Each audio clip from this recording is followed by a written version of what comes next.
This was the home of a man in his 80s who died at his Tokyo apartment alone and undiscovered for a month. His neighbours only found him because of a slight smell bothering the tenant below. Now clearing up what's left of his belongings is down to Hiratsugu Masuda and his team. As Japan's population ages, they're dealing with sad scenes like these on a regular basis. This has started to become a bit more acceptable, and now that the work is more recognised than before, compared to 2 or 3 years ago, my workload has increased. Some 5 million elderly people live alone in Japan. Many lose touch with family or have none.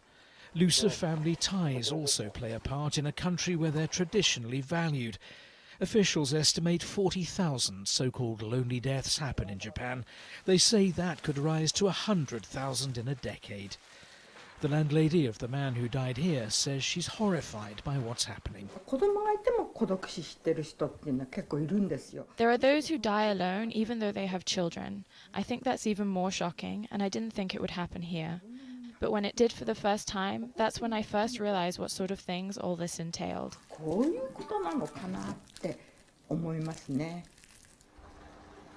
Those who are unclaimed by relatives are not given a funeral. Their remains are buried in unmarked graves. Masuda and his team have one more task once their cleaning is done.